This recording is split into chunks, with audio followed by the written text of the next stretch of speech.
level or what they're trying to do or what you're trying to accomplish with them. Wow. So do you have any like you as in person, do you have a way to determine how much does these amateur, these kids can take in terms of a mental ability or capacity? Do you have anything that you use to assess them, or you just? Well, I kind of assess everybody since number one, mostly in the gym with the majority of the time or all the time, I can see who's picking up, who's got the maturity and mentality to pick up on things and learn it and apply it and grasp hold to it fast. And I can see the ones that aren't quite getting it just yet. So it's like anything. Some kids pick up on some things faster. Some kids you can explain it to them once. Some kids you have to drill it. Yes, sir. And keep going. But you can see through practice and the drills and stuff and their understanding on it if they can pick it up and go on to the next thing. If not, you always got to go and step back and relearn or continue to drill whatever you're trying to get them to understand or to learn before you can progress. In other words, you kind of like putting the horse before the cart. And one thing I noticed, you do a lot at the gym. You do a lot of repetition. Like sometimes I be like you do that. Like I just want to know, like, how important is that when it comes to the training and the techniques and the teaching of boxing? It's very, very, very important. You're never going to be able to tell somebody to do something once and they're going to be able to do it every time, all the time. So you got to kind of, when you're drilling or you're trying to get them to learn something, they have to do it carefully, and do it. And you're going to do a lot of correcting along the way until you get them to do it exactly the way you see fit. And it takes a lot of drilling, man, because, some kids haven't learned their bodies yet. Some kids haven't got, what the fundamental part is what you're trying to build to give them a strong foundation. So when you start adding other things, everything's fall into place. So it takes a lot of drilling, a lot of drilling, a lot of going over, a lot of correcting, a lot of drilling and assessing and seeing, okay, now they picked this up. They picked it up now. Are they able to do it without thinking? Is it second nature, to do these things without me asking them? And then, we can go on to other things. Some kids, I give some things, and some kids, I don't give them. I go and we'll go back doing the same thing because some grasp it and we can move forward and some don't. That's the thing about teaching a group. It don't matter how many times you go backwards to go reteach something, it benefits everybody because boxing basically the repetitions of the same move over and over and over and over and trying to perfect it. So you can be a pro, you can be a amateur with 20, 30 something fights, you can be a pro with 40, 50 fights or so. You can be retired and all the same movements are all still the same movements. You go over the basic first. So you drill the basics. There's no special moves that you're gonna constantly drill. You're gonna drill and try to perfect the basics. So the basics is what you're gonna be able to fall back on. So talking about teaching and techniques, right? I've been in the gym with you several times, right? So I've seen you at work, and anytime you try to teach a new moves, from my own understanding, I see you demonstrate the moves first. Then you tell the kids to do it. Then you tell them to do it slowly, right? And after that, you tell them to do it. Then you will add another move to it.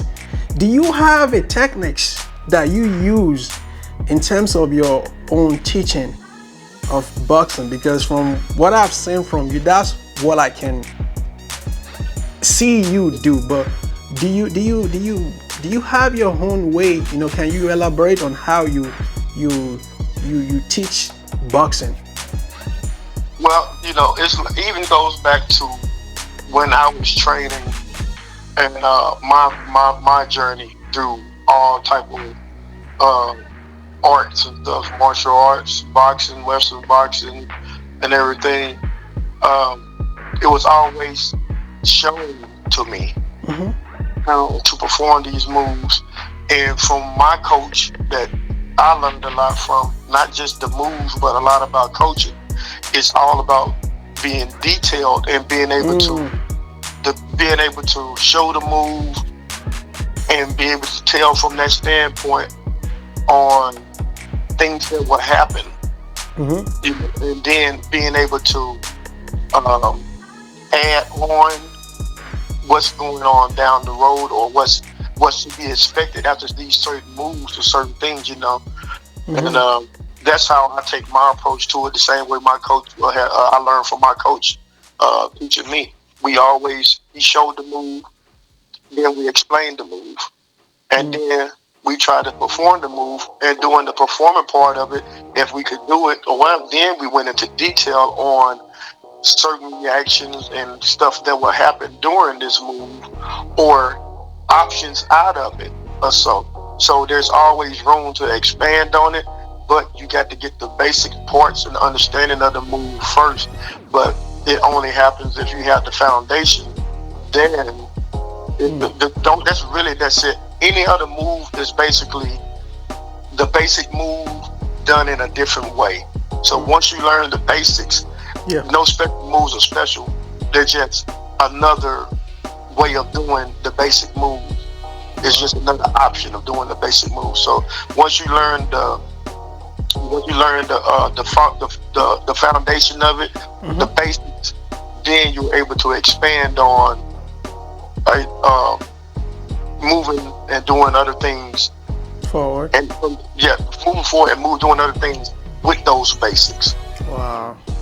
Thank you for special, any kind of new moves or new techniques are basically just add-ons to the basic move. Wow. Thank you for your response on that. Before I forget, Coach, I see amateur boxers, right? They do a lot of amateur fight before they turn pro, right?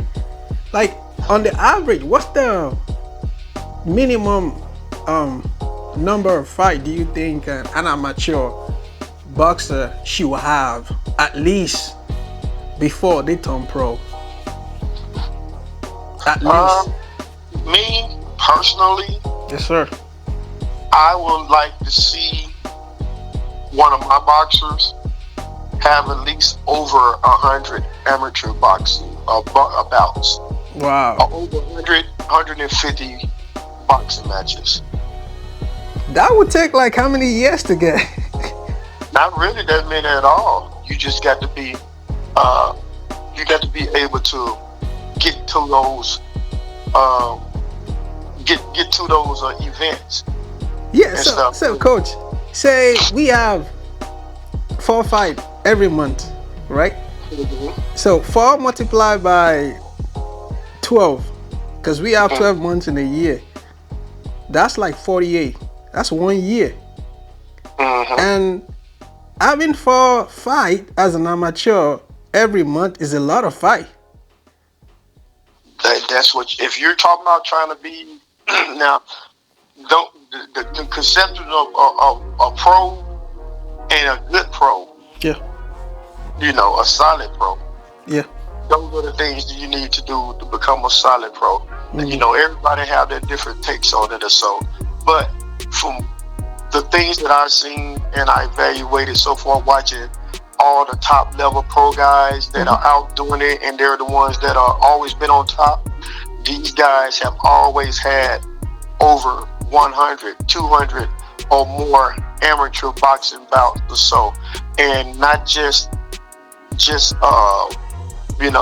local bouts and stuff. They're traveling, fighting against the best kids in the nations or wherever, if it's cross seas or international, whatever, they're putting themselves in the best position to become better. Because when you get to, like people mostly know, when you get to pros, there are different levels to being a pro. And that's what sets you apart from most of the guys that don't have that amateur background. The work that you put in before you got there. I seen guys, just so happen, guys that never had an amateur background at all, and come in and fight pro and do fairly decent. But do people respect them though? Huh? Do people respect them as a coach? Do you respect a fighter like that? Man, I never want to.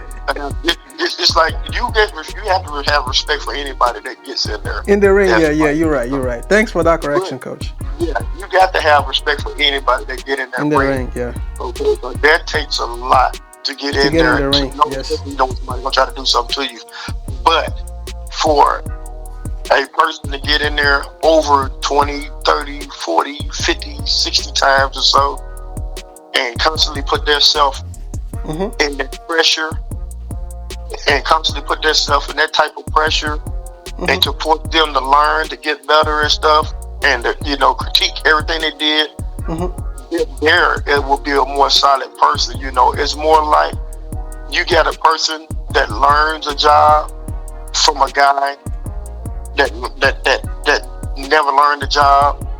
He just did it, and then he teaches somebody else how to just learn a job, and he did it. Now, don't get me wrong, you can learn a lot from a person. Most people learn a lot, doing things themselves, but the people that go out and get the extensive education to learn the ins and outs on how to do all these things and everything, and apply it, those are the people that usually, get a little bit further in the career doing the same thing.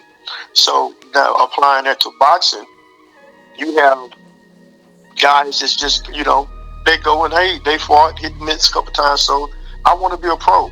Oh yeah, we'll throw you in there. Come on, let's go. And that's, locally, a lot of people don't have a lot of time anyway to be a pro or to go and do the amateur fight stuff. If you pushing 30, 40, depends on how far, or even 28 or something, how late you started in your career or want to be a boxer. But, it always turned out to be better for the guys that have the more experience. And they'll tell you this with any job. That's with any job. You have to have experience to get, to get in that position to get that job and do the job well. In other words, you're just going to be a person that's going to get hired and fired. And hiring and firing process is you get in there and you lose match. You go, I ain't had no experience at all. I want to go learn on the job. I go learn on the job. And then somebody come in and they actually got the background to go to it. They also got the work to go with it. They got the time and the years and the experience of doing all this stuff and masters and doctrines on that stuff and everything. They're more suitable. They're more prepared to go into that field.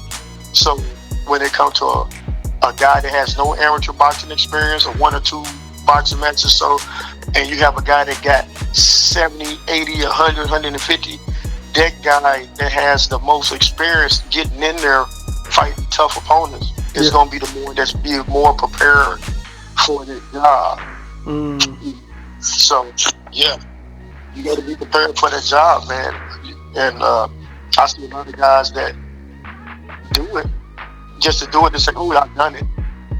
And there's nothing wrong with that, because like I said, it takes a lot to get in there. But if you're trying to go a long way and be with the top dogs, and you have to put that experience in. The amateur system is for you to learn your tools. And you learning your tools in amateur system after the first 5, 10, 15, 20 fights or so. You're learning your tools. Trying to 20, 30 something fights, you should be fairly, you should say about 60 fights. You should, about 50, 60 fights, you should be fairly decent at using your tools, using your hammer, using your saw, using your whatever you need for that job. All the like everything in boxing, you have different tools for different things. You got to learn different tools, learn how to use different tools, different ways. So by the time you get up in those fights and stuff, 50s, 60s, you should be learning how to do those, use those tools at an efficient manner. Now, when you get up in the 60s and 70s fights, you've been used those tools for a while. That's your apprenticeship. So, Coach, you just mentioned something now that just come into my head right now. Do you think an amateur fighter could get to his peak in the middle of the amateur bout? Like, do you think it's okay for him to turn pro at that point? Because, you had about 60 to 80 amateur bout, right? At some point, you get to your peak, like, okay, I got this. Yeah, well, it depends on who's overseeing you too, because every coach knows if you want your kid to be a pro fighter, there's certain things that you want to see them do and progress on before you make that pro turnout. So and age plays age and that plays a lot into it too, because 16, 17, 18, you grown. 17, 18, you're grown. So now you got to get out and find a job. So now the world is against you, and you trying to work.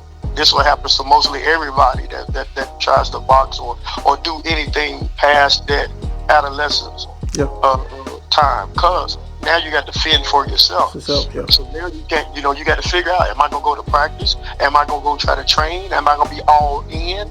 Or am I going to go try to prepare for my career, or go to school and learn something and try to, do this? Or what am I going to do? Am I going to go all in? And so you get to that point, and some guys will hurry up and make the jump like, let me go ahead and turn pro now. So, and some coaches, they look out and it's like, hey, Mel, I think you need to learn more of this. You need to learn more of that. We need to work on this. You need to work on that until we get to the point where now we can go pro. And some of these kids have backers or they call scouts or so. Scout, yeah. They'll pick them up. Hey, that kid right there, he got something. And we're going to flip the bill for him to come and train with us for 5, 6, 7 years or so. And just thinking they're only like 18, 19, 20, 21, 22, 23, 24, 22, 23, somewhere up in there. They're putting that work in, and now they're taking fights to see how far their progress and stuff is. They're taking progressional fights. He learned this much here, so let's go take a fight and see how much can he use it. So now, he learned this much here, let's go out and see, can we put a fight on it, and we can apply it in the ring against whoever's in the ring at a pro. That's why you don't ever see a bunch of, I take that back, it just takes the special ones. But you don't see a whole lot of guys when they turn pro, they just don't jump out there and fight the best known or best available fighter out there. They have to build themselves up. It's a lot of stuff that you got to know how to do and do certain things and stuff, because once you get to that, you got all different types of fighters. So you got to be able to do these things well. Even though if you look at football, say a player got drafted from college to NFL, they don't put them in the game right away. No. You got to work your way up. You got to work your way up. It's like baseball. You got the minor leagues. Most of those guys that get drafted from the amateur levels or so, they're basically in the minor leagues. Somebody seen them say, hey man, we need to put him in our camp and let's mold him and work him along and get him a fight here and there. You're still playing the game, but now they're overseeing you get better before they can take you up to the next level. And the next level will be getting you good fights. Or more tougher fights. So, but coach, boxing is an individual sport, right? Say a boxer turn pro, right? For how long can you sit on that pro before you get your first fight? Because you can't just say you're a pro, you turn pro, you sit on that Do you have to have a fight to turn pro, or you can just say you turn pro without any pro fight? Anybody can go. Anybody go there, their commission, whatever. So say, hey, I want a pro license or something. Hell, I know people around Oklahoma, well, just around the area, they would go get a pro license, and just to say they're bragging rights. I got a pro license. They never even use the thing. So, Coach, how long can you sit on that license? Because does it expire? Even though if you don't have a fight in the next... It expires. Okay. You got to go and get your license renewed every, I forget what it is, that couple years or something like that, if you're active. No, I'm saying before they take it away, because anything you don't use, say, okay, I went to the office, I want to turn pro, they gave TM a pro boxing license, right? First year I didn't have any fight. Second year I didn't have any fight. Third year I didn't have any fight. 5 to 6 like that I didn't have any fight, and I'm saying I'm a pro. Yeah. Well, here's what they call you are a pro prospect. What you call it? A pro prospect. Oh, pro prospect.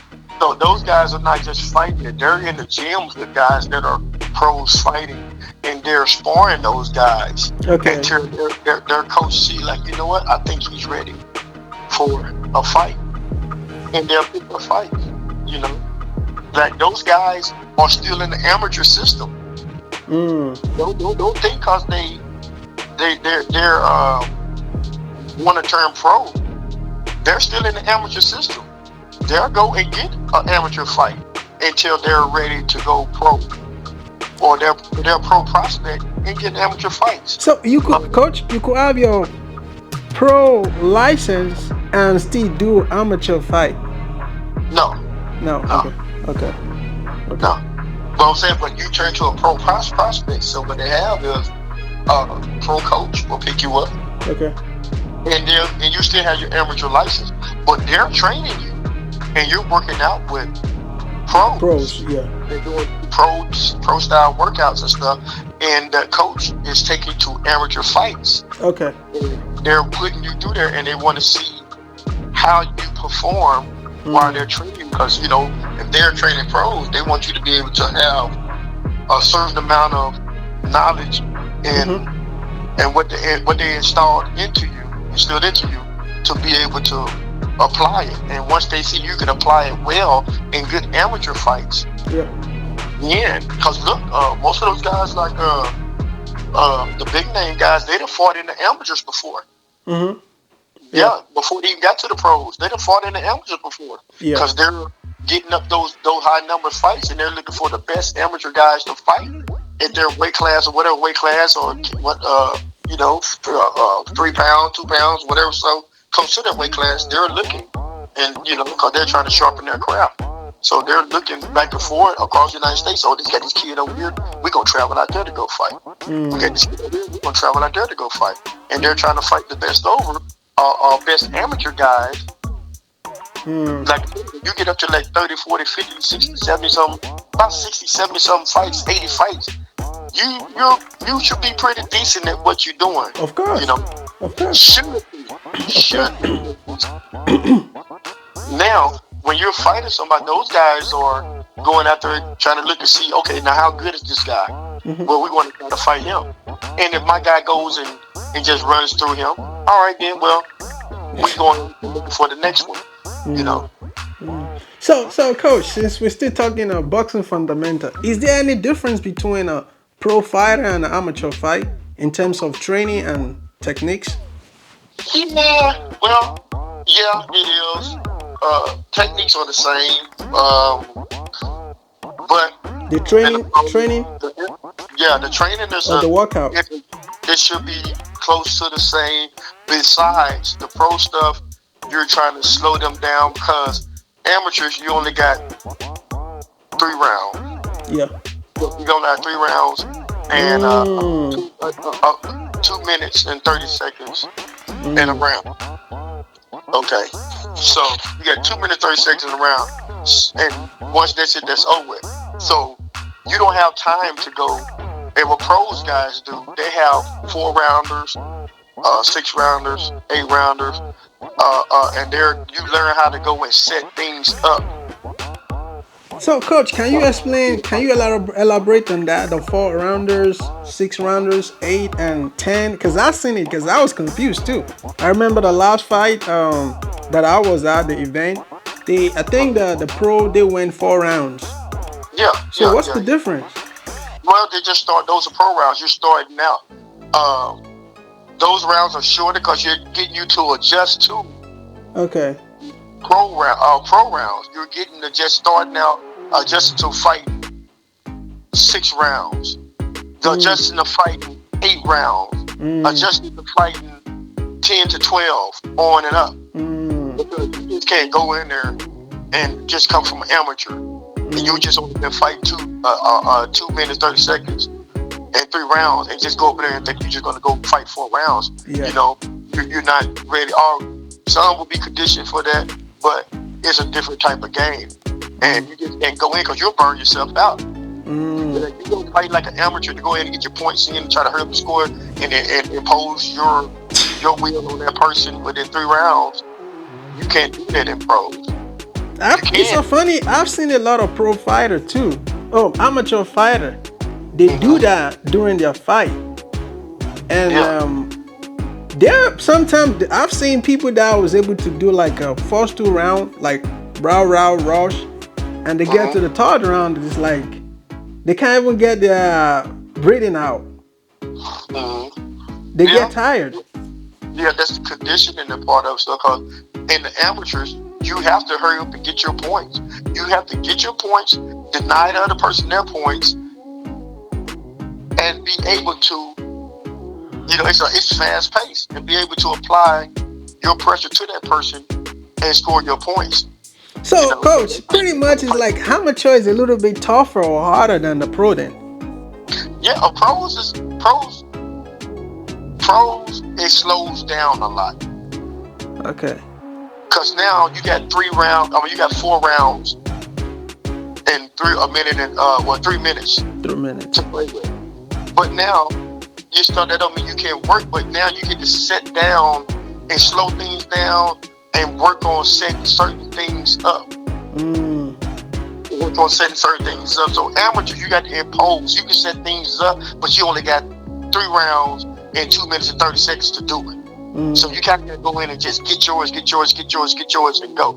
Now pros, you got a little bit longer, a 3-minute round, the pace, 4 rounds, 5 rounds, 6 rounds to set things up and be able to work a little bit slower. And stuff. But it's more methodical, and you're trying to set more things up, like set up different strategies and stuff like that.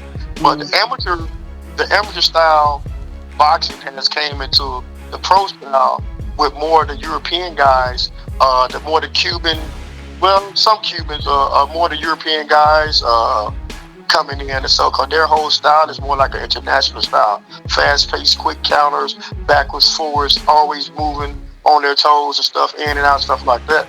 You look at most of the Russian guys and stuff. Lomachenko. He fights a amateur style in the pro, but he's well conditioned for that. But that's a lot of work. But it's a lot of work to keep up with him too. Yeah. So you sitting back and like it clashes because you sit back and you try to wait for the setup these certain shots. That guys is on you the whole time, in and out, pressuring, trying to make you make mistakes, and he'll overwhelm you.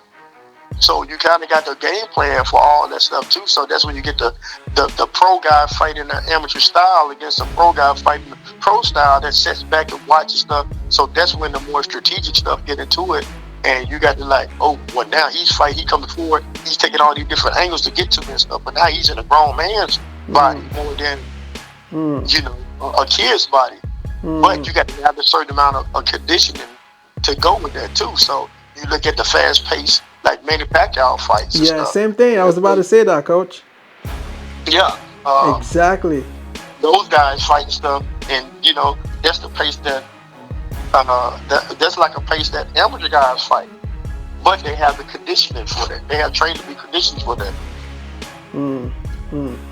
So, coach, since is there any difference between a pro coach and an amateur coach too? Since we just talked about, They can be.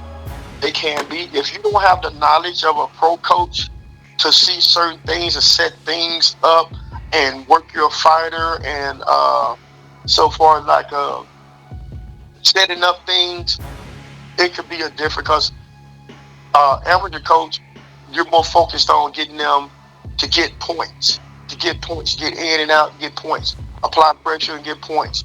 In and out, get points. Defense, counter, fast-paced counters, get your points out, and that's it. So more of a pro coach, like I said, he's going to teach you how to slow things down, shot or shadow punch placement and stuff, setting up certain things.